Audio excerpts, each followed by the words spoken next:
telephone that was donated by Christian Gibraltar to Francis Garage opposite Hamburg. It was full of water. You can see on the photograph it was in a real state when he gave us it, so to take it down from this. But when you start to work on these things, you see the standard and the curve and everything, it's a bomb-proof.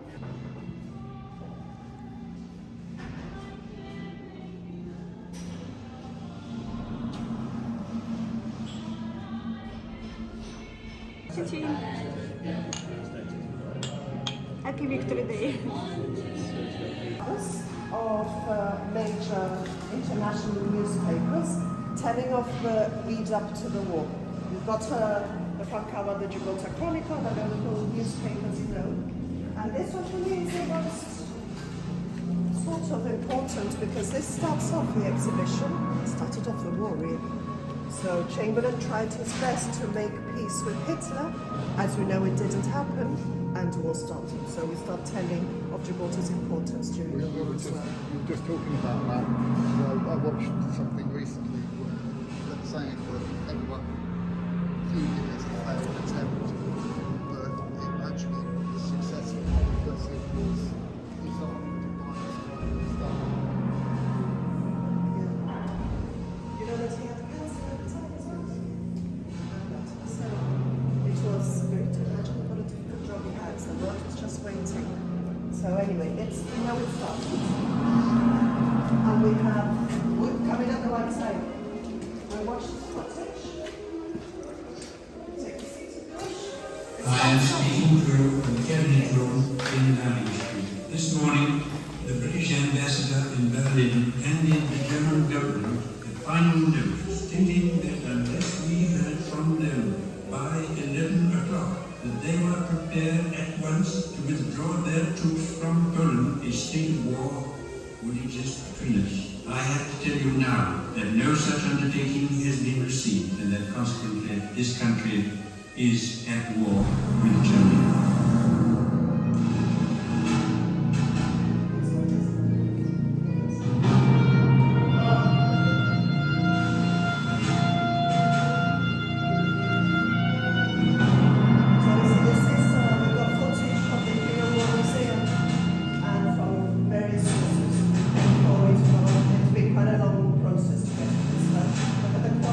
So good, and you don't just show the allies, you show the Axis forces.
represents the missing part, so we put it there.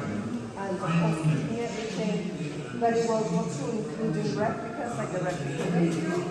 And then we've got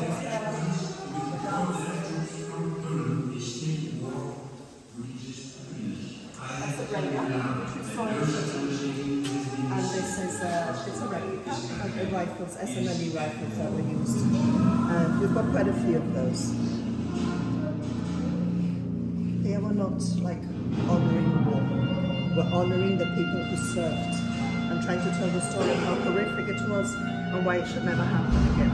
And we are honouring everybody who served and did something. Everybody's effort was important. So then people ask, why is Gibraltar so important? It's so small, why Gibraltar, why Gibraltar? I mean, us living here, we have an idea why it's so important, but it is very strategic on the globe. So, strategic, the role, sea power, a strategic stronghold, and defense at the entrance or the exit of the Mediterranean. So we've made a few interactives, so if you want to pick up a phone, calling you.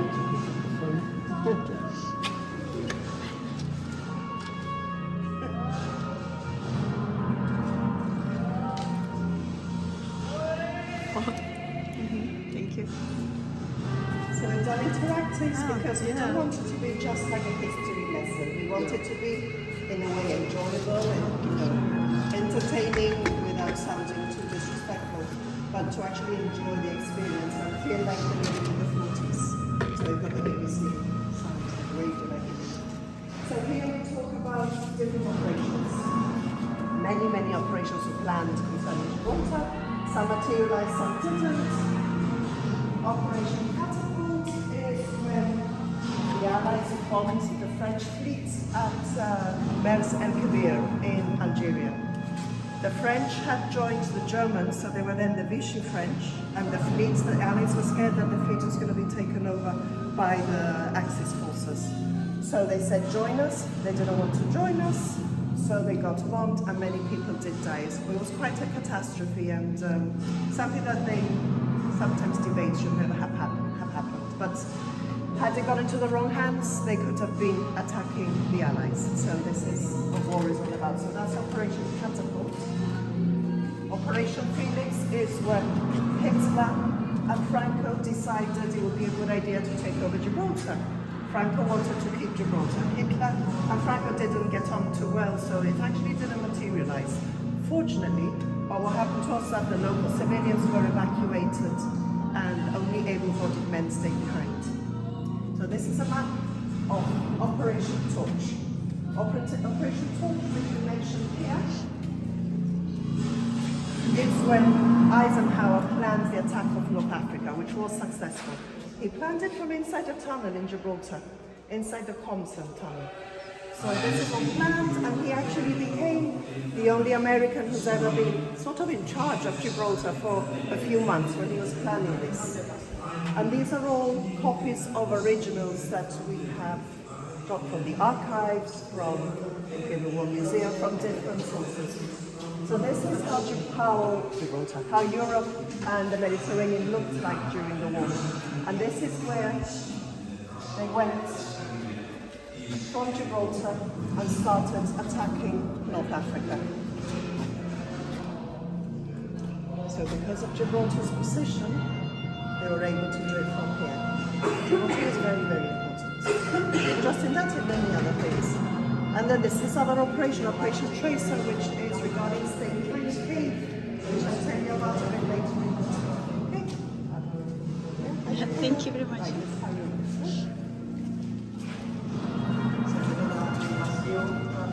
This is a replica radio because it's very difficult to get the real thing now because it wouldn't work and it was just difficult. So in some cases we've got originals, in some cases we've got replicas. So wartime music, which we've got everywhere. And this photo tells you why we cannot go to war again. Or we don't seem to be getting the message. Look at the ages. These are the kids. 15, 16. I think 16 was the youngest. 16 was a boy. Yes, I mean that chap there. So So this is what war is about. Sending innocents to battle. So there's another one. And here we have copies of original flyers from the war. I like this one because it shows that women were very involved as well. People always talk about the men because the men were frontline, of course we know that, but the women did help enormously. And there's a good one here. I think it's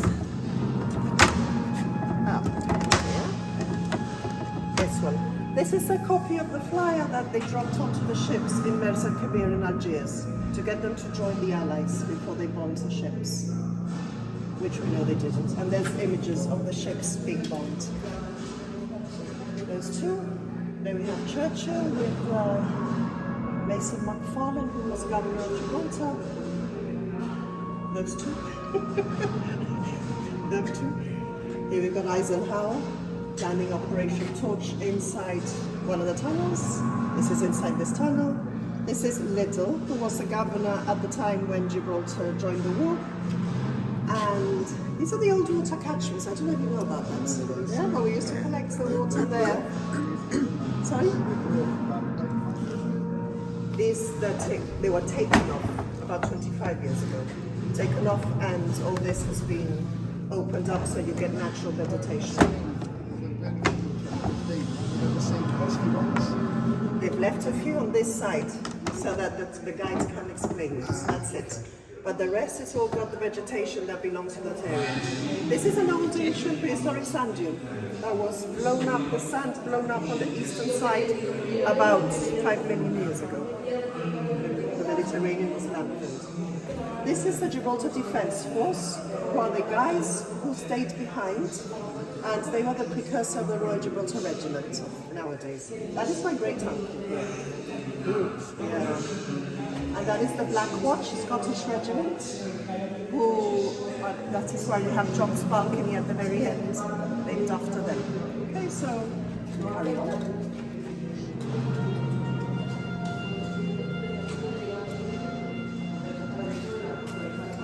And here we have all the tunnelling aspects of the tunnel. So some people say, well, do you have nuns in the tunnel? They're not nuns, okay, they're nurses. If they were nuns, they would have been nuns for a very long time. So there were nurses because there's 4 hospitals inside the rock as well. So there we have the civilian engineers. We had civilian engineers, 4 companies of the Royal Engineers and 2 companies of the Royal Canadian Engineers. And here we have first tunneling. And then we have original bits from the drills. And what they did was when they chopped up all the debris, they threw it down some channels into lorries.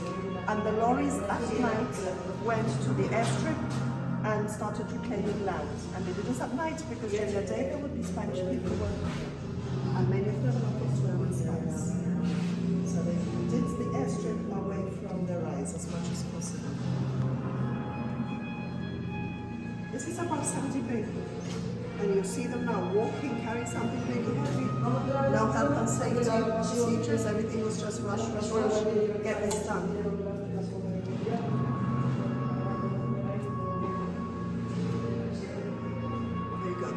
There you see the guys, honestly, it's crazy. Smoking.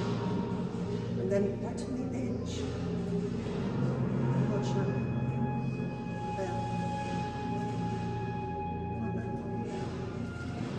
Who died. You'll see now in the Supper Suite, you've got a list of people who died. That's over here, yeah.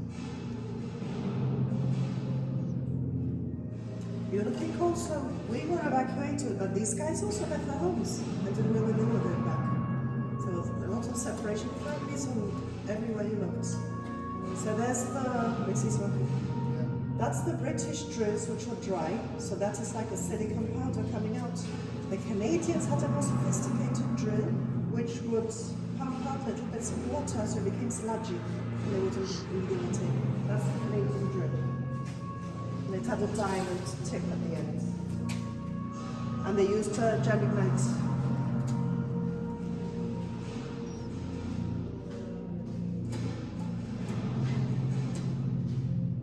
And they dug out 45 kilometers of tunnels during the war.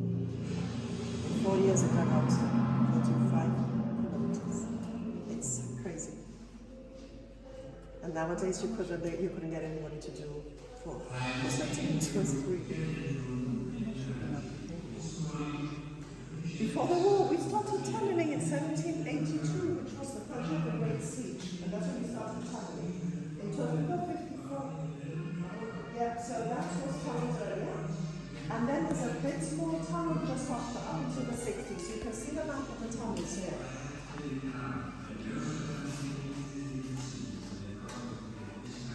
That's all the tunnels.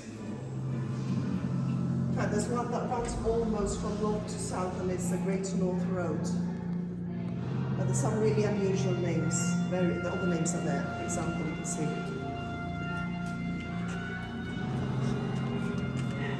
Ours is Hayes Level. It's named after the commander of the Royal Engineers at the time. Little's Union named after the governor at the start of the war. But then, of course, you've got Clapham Junction, which you'll see at the end of the tunnel, so it's because it is actually a junction of tunnels going everywhere through the rock.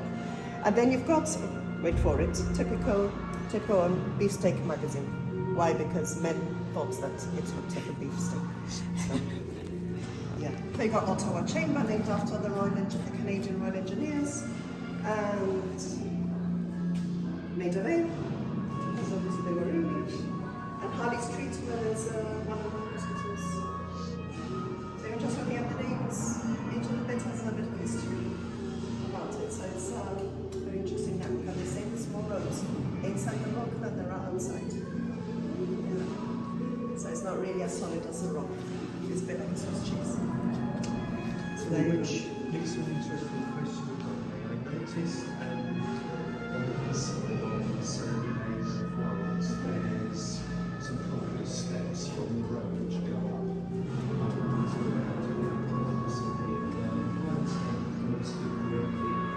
That goes into a tunnel. Near here, I'm not too sure of which one you've seen, but they all go into reservoirs because they dug out 13 water reservoirs to collect the water from the water catchments. So those go into there. Now I know that the Equity do have some reservoirs at the south end, but there are 13 around here, and the entrance is just outside. As you go outside, you see the water company. If you go in, I mean it's closed. You have to get a special tour. They would give you a special tour. And you see the water reservoirs. Yeah, no, because I'm thinking it would be very interesting if you were able to at least walk from the east side straight through the rock to the west So side. you can go through the Admiralty Tunnel. When you go past Sandy Bay, you see the light at the end of the tunnel. That's where the Consol Rhine power plant, the attack North Africa, that is actually being used as a data center. But there you could walk to the dockyard. How they do it? Because otherwise you've got to go all the way around rather than you just go straight through, which would be great. I'm just keeping it. I understand it because I'm supposed to be waiting there. I get carried away to it. So here we have original artifacts. Obviously, a full panel of Burmester Central, the name of one of the tunnels. And what's, I don't know how they did this. They had carbide lamps, which they had with them here. This is a bit like, you know, when you light a lighter. Yeah. And they had that, and they've got the gelignite, and, you know, I mean, it's a bit scary. For me, it's a bit scary. So we're going to be selling, and we've opened the shop today. Just opened it. So these are bits of the rock. You'll see that there's a piece of rock there, just a long piece. We're cutting them and selling them as very limited edition souvenir. So they look like marble when they get polished. So we're just getting these ready for the shop. So we're doing little different things like this. So this is obviously a very, very genuine Gibraltar souvenir. Let's carry on.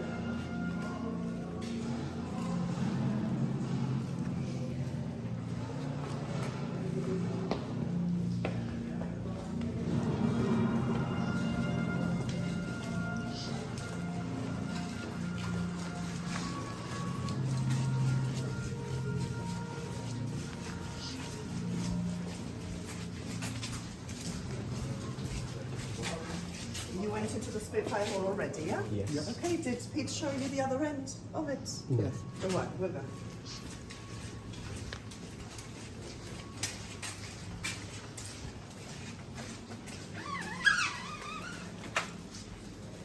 So if you are performing in an event, so you will say you're the band and you come up to here, this is leading out from the supper suite, which we'll see now, which will be backstage, to the main hall.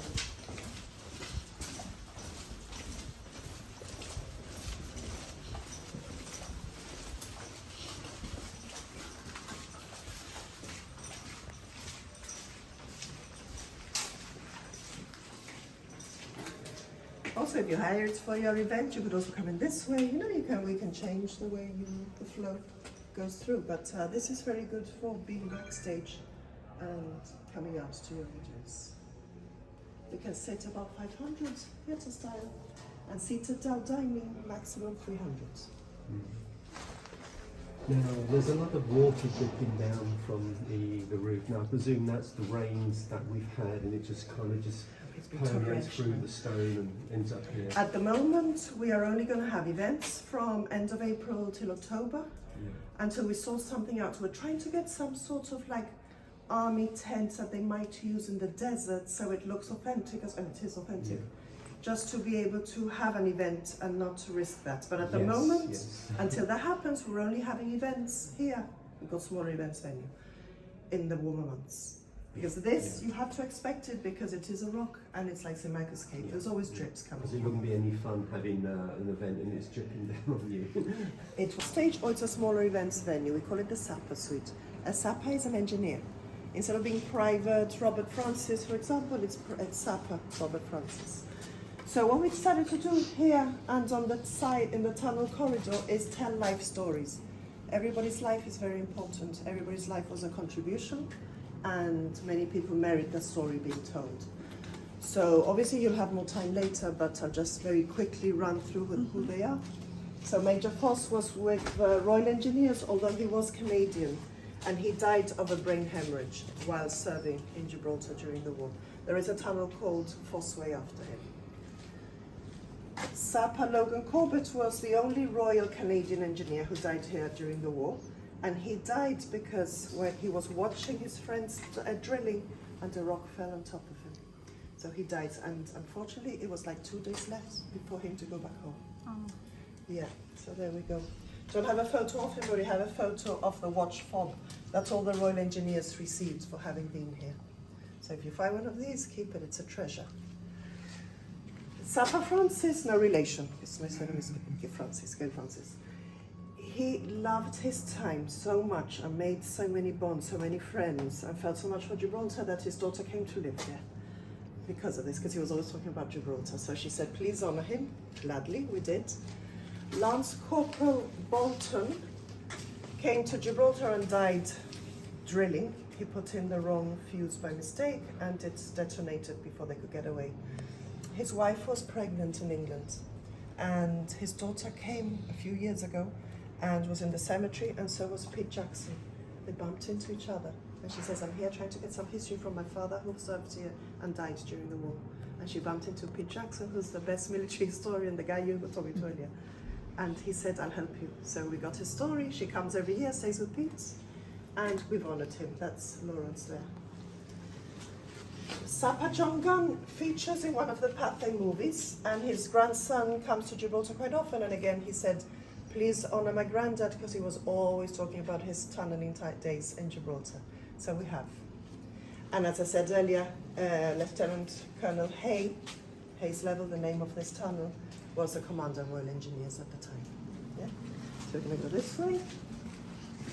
We're going to go to the Sapper Suite.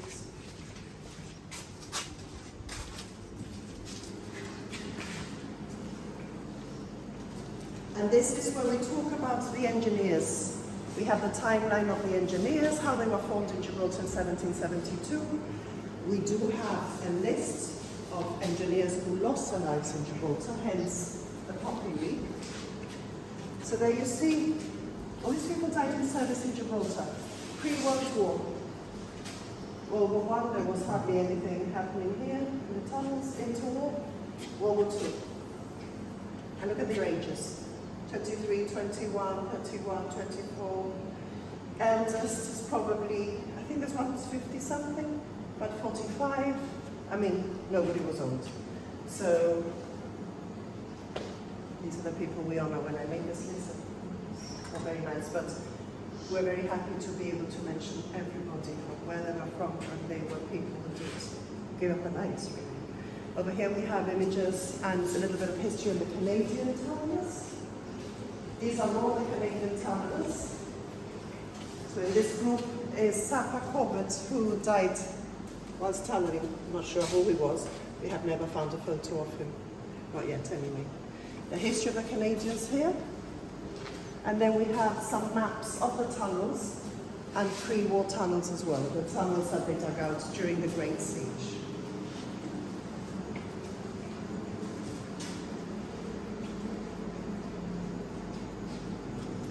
And what's coming here is already in Gibraltar, but we have to wait to take it up in the parade. I think it's coming tomorrow. It's an original BSA motorcycle for the war. So we just bought it from UK. Pete must have told you, yeah? So that will be here. Now when we use this suite as a, for any event, smaller events, we can take a motorcycle out and make space. We did actually have a small event here to thank everybody who gave us photographs and information, and we had 60 people sat here and had tea and drinks, so it was very nice. So this is also a possibility. This one is always dry, because you can ensure to get the proper roof and the dehumidifiers. It's a lot easier, it's a smaller space. So let's go to on the way, we go past more life stories. These are not Royal Engineers. These are people who did a lot. For example, a wren. Anne Jones wrote a book, and on the cover is Gibraltar is featured. She was a wren in Gibraltar from Bletchley Park, and she was doing Morse code here. So that's what they did. And then we've got a story of 4 Gibraltarians who stayed behind. The families were evacuated, and they were serving as security police officers, and unknown to them, they were carrying a bomb to Tangier. And it detonated before it got to where it was supposed to have gone. So all 4 of them died, and they are buried in Tangiers. And Bill Crompton was married to a Gibraltarian lady. He went off to fight, his family were evacuated, and he disappeared in Burma. So they said, consider him dead.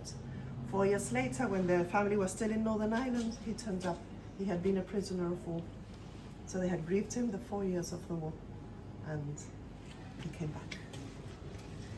And you may already know that General Sikorski, the Polish Prime Minister in exile, died when his plane took off from Gibraltar in 1943.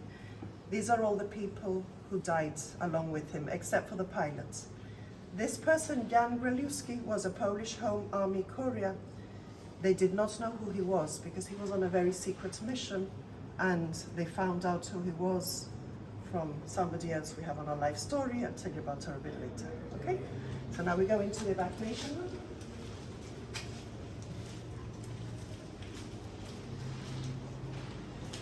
Here we tell the story of all the families who were told you have to leave within 24 hours. So this is an example of an ID card.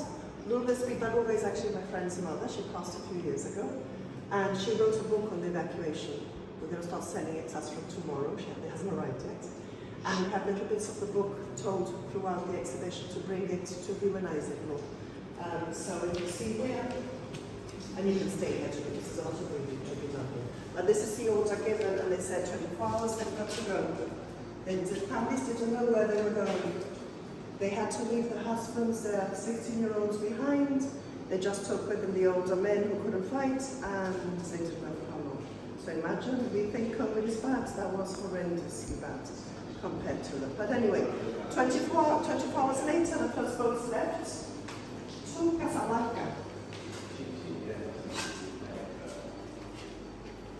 13,500 civilians were sent to Casablanca, and only for 7 weeks. Why? Because Morocco was French and it became Vichy French. So all these people were suddenly thrown out of Casablanca, and they were by the quayside and saved by Admiral Cretan and his ships. I'll tell you about that a bit later. Okay?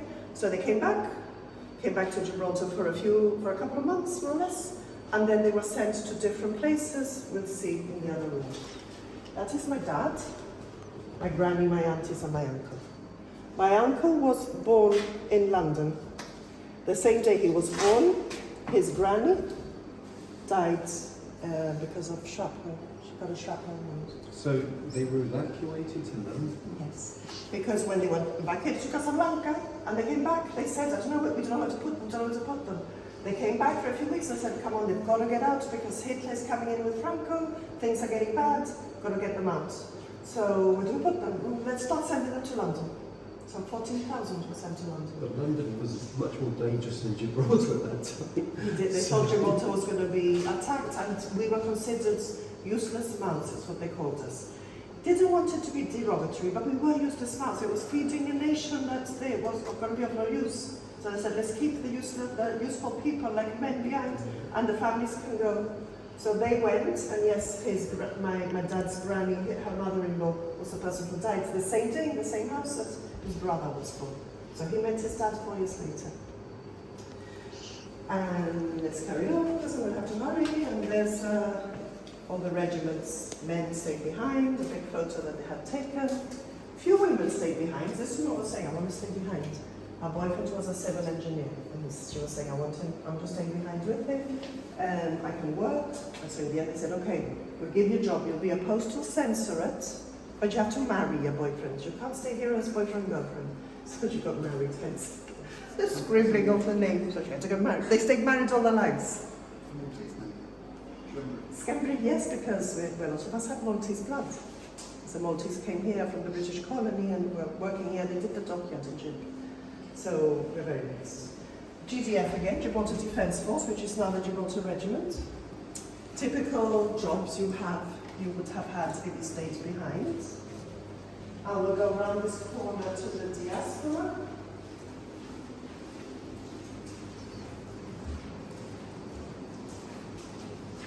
That's where they were sent. Most of them to the United Kingdom. In 1944 they said, okay, half can come back, the other half, extend them to Northern Ireland, because there's not enough space for them here, and we don't know what to do with them. Maybe they stay there. The ones who went to Northern Ireland, some didn't come back till 1951, and they were quite angry and they want to come back and have a normal life. But anyway, that's another story. Madeira, the richer Gibraltarians went, and they had agreed to help with their economy because they were quite poor. Morocco was all Vichy French except for the tip up here with Tangiers, which was a Spanish protectorate. So a few people went there. A few people went to Spain with family, or old people who couldn't travel anywhere went to stay with nuns in a convent. And then over 1,000 went to Jamaica, to a camp in Jamaica. And they had to suffer the possibility of being fired at by a U-boat. So they left their homes. This is my mum, my granny, my auntie, my boss's granddad. He was a cook in Jamaica, that's a Jamaican camp. Schools in England, in French Morocco, Northern Ireland, and that is in Jamaica. Madeira. So, yeah, they all left and didn't know when they were going to come back. Those that went to London did suffer the bombing of London. Now we're going to the espionage room. And the espionage room is obviously a lighter story. Gibraltar was very, very Ian Fleming. In fact, Ian Fleming was based here. Made up, can you see this timeline there? So everything was, it was a spy's pop-up. So here we've got copies of the posters of the time, which is basically shut up, we don't know who you're talking to. Anybody could be a spy. So what we've done here is very interactive. This you need the time to look through them, but each one you lift reveals something to do with spying in Gibraltar, and particularly refers to Larisa Swirsky, who was known as the Queen of Hearts. She was a Ukrainian married to Spanish, living in Spain, and she was spying for the Nazis. And then she switched sides when she realized the horrors they were doing. So then she joined up with MI6 in Gibraltar and David Sher, who was second in command here. That's his secretary, Molly Spencer, who became his wife. His children have told us their story. So there's all kinds of stories when you lift these. Like, for example, the midget submarines that the Italians had in a Italian ship in Algeciras. And they were planting midgets, they were called midget Samis, planting limpet mines on the boats. So even though Spain was neutral, they did harbour German spies, especially Algeciras and Italians. So we had to be very careful with who we spoke to. Operation Tracer. You may know about it. This is Stay Behind's Cave. Stay Behind's Cave is located near O'Hara's Battery.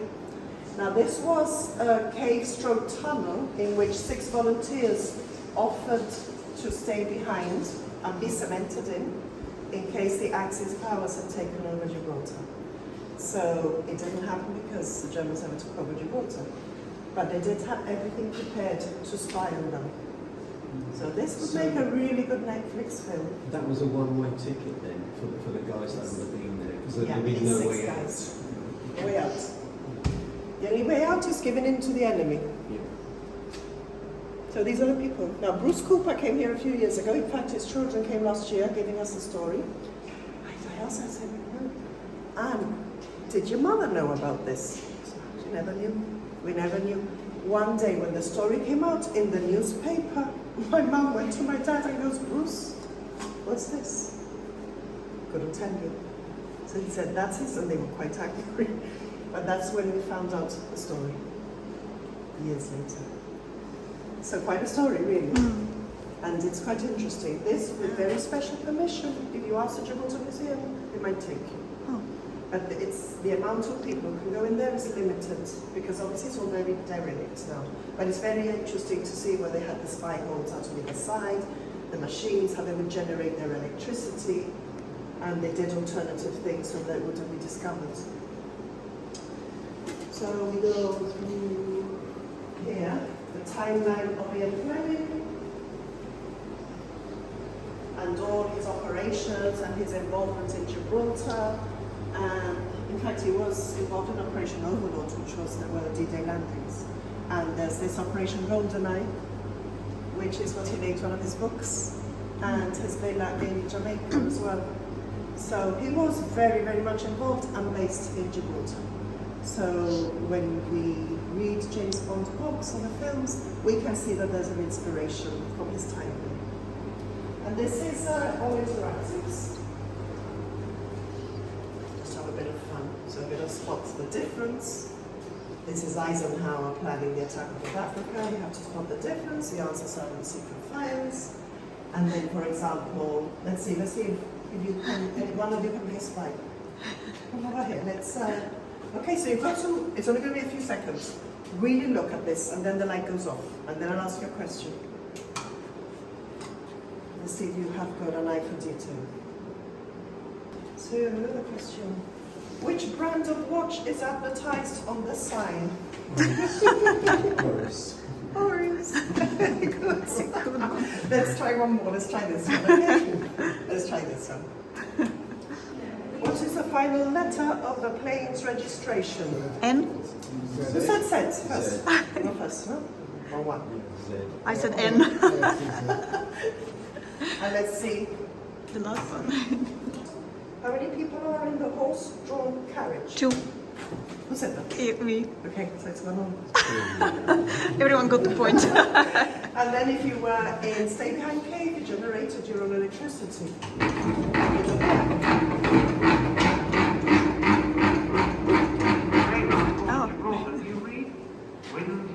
It's that easy, it's a dynamo. And what they had there was a bicycle. And then here you find out your spine the spine polyglets.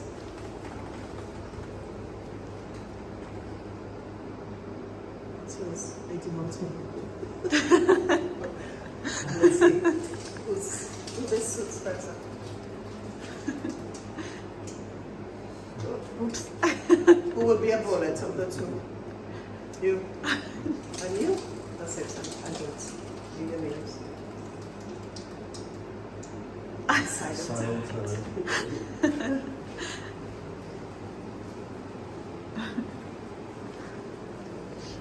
So let's just come back here and then go there. Yeah. This is a pilot who flew the Gibraltar aircraft that we have the replica of in the Spitfire Hall. Pete probably told you already, no, a Belgian pilot, and he died unfortunately on a practice flight over Stirling. So we honour him here. Family loves that we're doing this, because that story is never told. This lady was a Polish home army resistance officer as well. It's incredible what this woman did. I've read her book, Agent Zoe. Fantastic to see her involvement, and she didn't get killed. She went through war-torn Europe, I don't know how many times, parachuted over Germany, she did everything. She was the person, and she came through Gibraltar, that's why she's here. She was the person who had to identify the body of her friend who died in the plane with General Sikorski. So they didn't know who he was, but he was delivering goods, documents to the UK, and he died in this mission. He was her very best friend. This is my other great uncle, and he accompanied the evacuees to Casablanca, helped re-evacuate them to Gibraltar, and then accompanied them and stayed looking after them in the UK. And here we have the two that got married to stay here. And this is Admiral Cretan. Now he's one of the greatest heroes. He came to Casablanca and he had troop ships and he had French prisoners of war that he was disembarking in Casablanca. And he saw the Gibraltarians there, thousands, just waiting at the port side, being told at bayonet point to go. So he went against British orders and brought them back to Gibraltar. So he cleaned the ships afterwards because they were stinking horrible, and he took them to London. So he made it a point of re-evacuating and re-evacuating again. We're getting a couple more life stories here. We're going to tell the Gibraltar defense story there, and I'm going to take you up to there and tell you what's to the left, and I've got to go to the front, okay? Yep, thank you.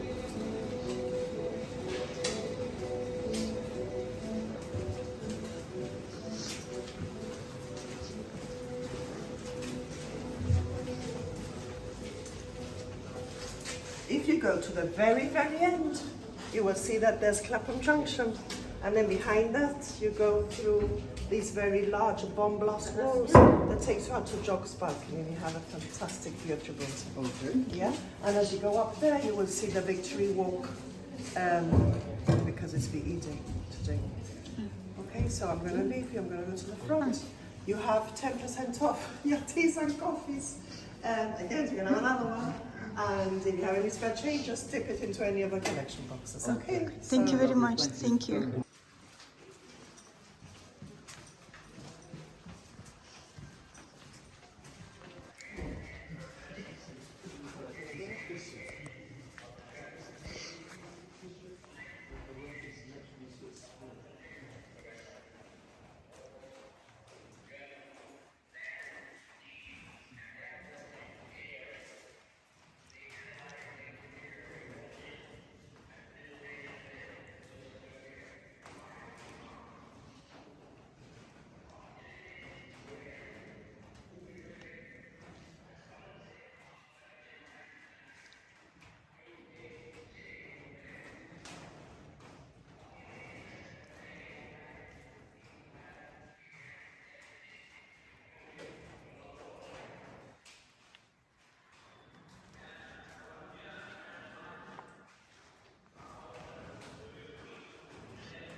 goes forth from all our hearts in this island and throughout the British Empire.